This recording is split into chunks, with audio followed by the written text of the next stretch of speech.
Hello, beautiful people. Long time no see.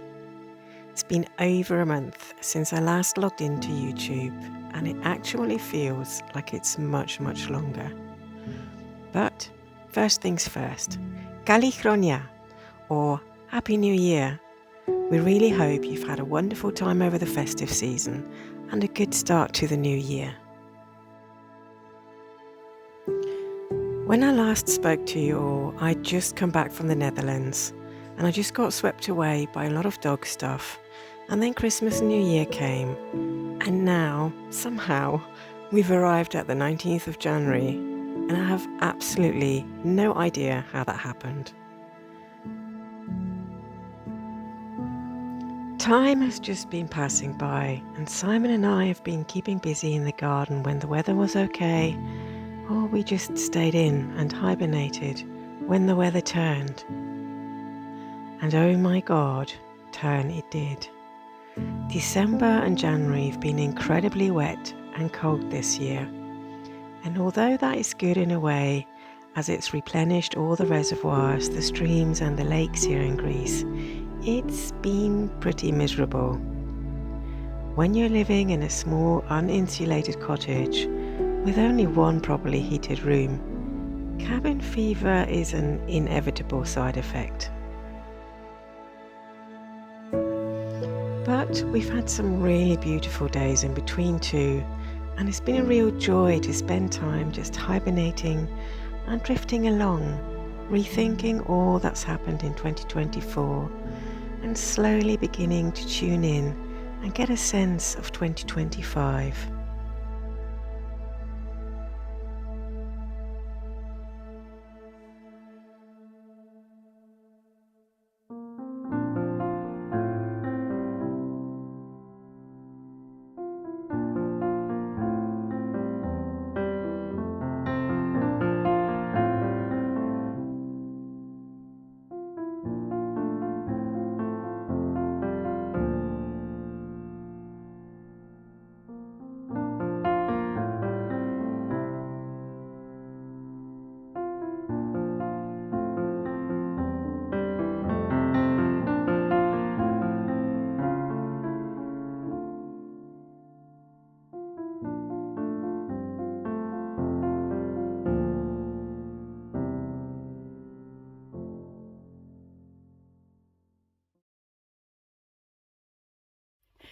Hey beautiful people, as you can see, it's been a bit of carnage here. I say carnage, it's been good carnage, but all our olive trees were hopelessly overgrown and in a pretty bad way.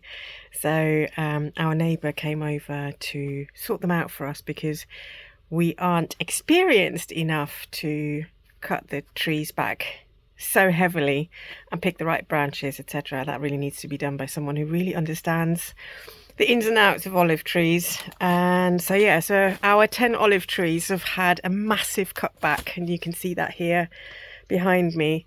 So they've been really thinned out, and they always say in an olive tree you should have wide branches and birds should be able to fly through the middle of it. And that's kind of how he's cut them, and now we can have 2 years where the trees regenerate, and then hopefully in 2 years time we'll have our very own olives again, because we didn't have anything this year because they were just so hopelessly overgrown. But my task at the moment is, I did it yesterday and I'm just tackling the next lot. So what I'm doing is basically I'm just cutting out the thin branches in readiness to be shredded, because we're going to shred these, and then the shredding material is basically going to go back onto the land and scattered around the olive trees, so they can have their own kind of nourishment back for themselves. And yeah, I did one tree yesterday, so I've only got 9 more to do. So it's a hard, tough job, but it's good. And then the rest of the olive trunks like these. So I cut that out, and that will feed our fires in the winter, our wood burner. So obviously that needs to be stored for a year or two so it can cure. And then olive wood burns beautifully because obviously it's got a high oil percentage, but it needs to cure a couple of years so it doesn't do any damage to your wood burner or the flue actually. But yeah, so this is my task for the next couple of days, and then we'll start shredding.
Hey lovely people, so as you can see we're working on the guttering. The amounts of rain we've had in December alone could have filled all our tanks, and it's just so important for us to actually gather that water and yeah, just store it so we've got it in the summer for showers, watering plants, etc, etc. So one of the main bits that Sam has really been working on is the kitchen, because we have a different problem in the kitchen as well, which is we still have a leak, and we think that's simply because water gathers in the back. So it's imperative that we actually take the whole thing, the whole water issue away from the actual kitchen, the house, and then just kind of store it and filter it away. So that's kind of the idea of the guttering here anyway. And I'll show you in a minute. And then once that is done and we know that the kitchen is dry, then we can actually start in the kitchen again, because we haven't done that yet because we had the problem with the water. And then the same issue here, we keep having damp in this corner, so we just really need to take the water away from the stagnant areas. This is going to go down along here. Then we're going to put it into a step and then down, and this is where a water tank is going to go. So yeah, just kind of really trying to make the best use of water storage and just keeping the house dry as well. And that will then hopefully alleviate the problem that we still have in this corner here. This is why the worktop hasn't been put in yet.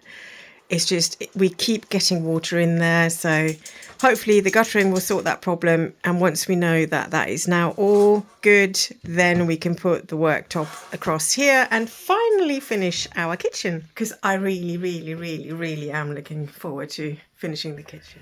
So the other kind of Pandora's box we found is, and again it's about damp, the steps that are adjacent to our bedroom are absolutely sodden wet, and we just couldn't understand why. And of course that filters through into the house, and the wall is always wet, and we kind of get mold on the side here. You can really see that as well. So we were just wondering, why is that? Well, Simon has just opened up one of the steps to put the pipe in, and now we're pretty sure we're going to have to just take the whole thing down because it's just so totally inadequate and wet and leaky that is just not good. So here we go. That's how it looks inside. So they've never actually put a foundation in, and then this is what's kind of inside. So it's just rubble and stuff. And we're now thinking of actually taking the whole step out and putting an iron step in so we can get to the roof terrace and do what we need to do there. But yeah, that's a revelation, another one.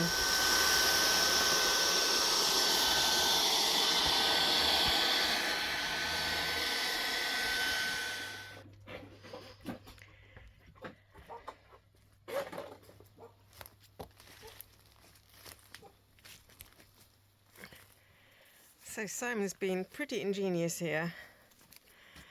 He's kind of made a cascading system that takes the water away from the back. So, and it's been an absolute, as Simon will say, ball ache to make it work, because the roof is really uneven, the house is uneven, and so nothing was kind of right in the sense of what looked like level isn't level, and what kind of looked straight isn't straight. So, but he's done it now, so we're just about ready to kind of put the hoppers on and go downwards, and then put some of the tanks on. So, and he's still trying to figure something out there. So that's the last bit that he's working on this side now, and then basically he'll have to kind of work out how to make the last slots, and then all is done. Hurrah! And that then means that none of the water will actually go in there again, and it'll stay away from the back wall of the kitchen.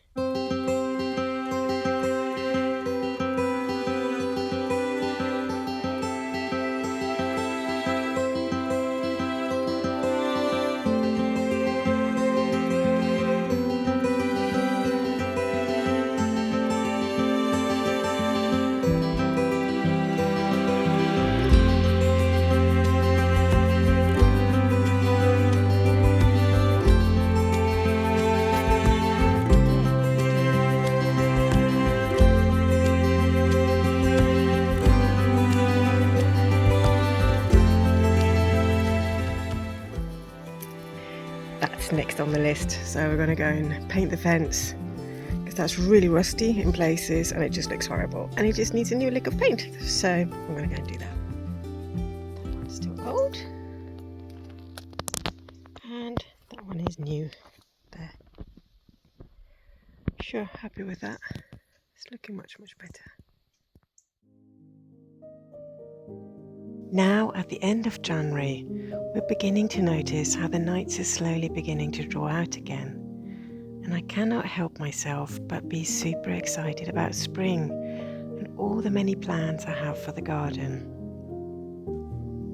We've been working really hard on a particular patch in our garden, trying to get it ready for the first vegetables to be planted. And I'm often just wandering through the garden, imagining how it will look if I plant a herb here or a flower there. I have developed a very deep love for this piece of land and our little house. And although it is all still very much a work in progress, that is a big part of what brings me joy. The gentle evolution through the different stages of the development, and the new ideas that arise as another project is completed and ticked off, and just watching it all come together somehow. I think this is what creating a home is all about. People often rush to get it all finished, but we are allowing a lot of time to get a feel for this place and to see what feels right for the house and this particular spot. I call it getting to know the spirit of place. Our ancient ancestors believed that every place has a spirit looking after it. And just like we humans have a soul, every place has a soul too, an essence with all its many stories and history that creates its very own energetic imprint. Honouring that spirit is what creates a happy and contented home. What are you doing? What are you doing? What are you doing? What are you doing? What are you doing?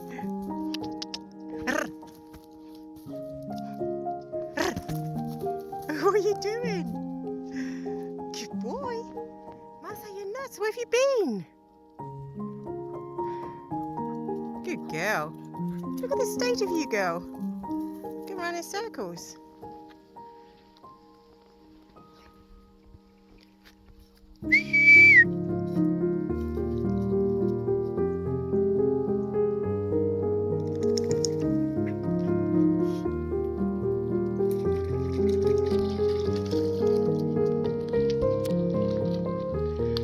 Sky's going pink. Lord!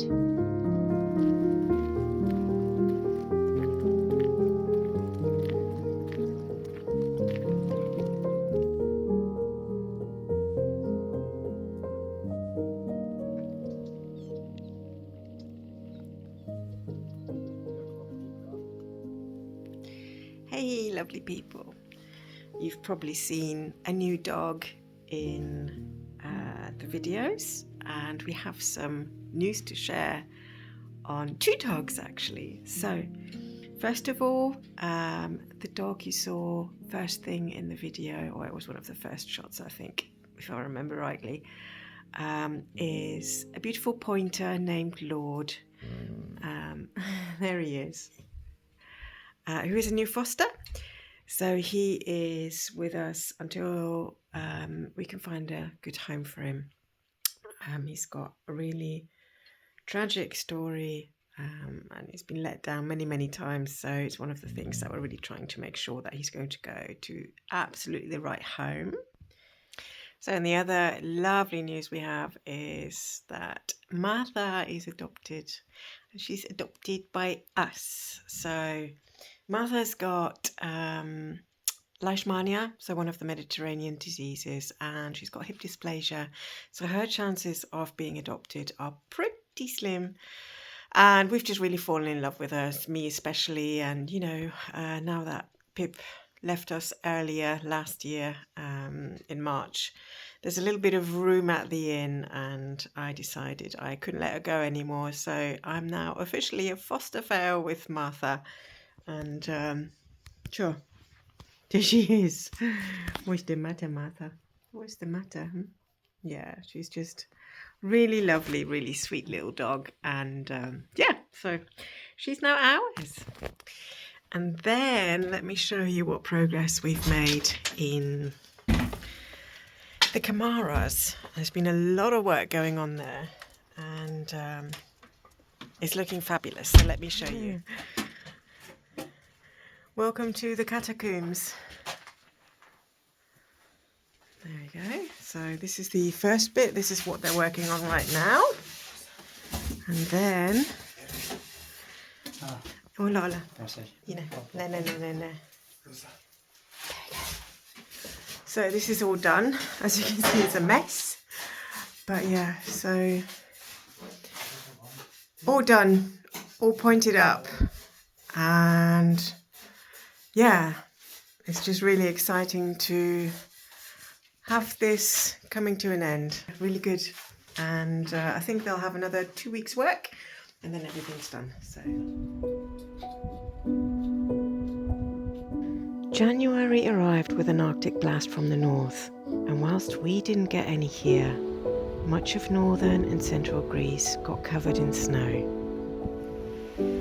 With the views that we are blessed with here, it is absolutely amazing to watch the skies change, turning angry and sullen and heavy with rain.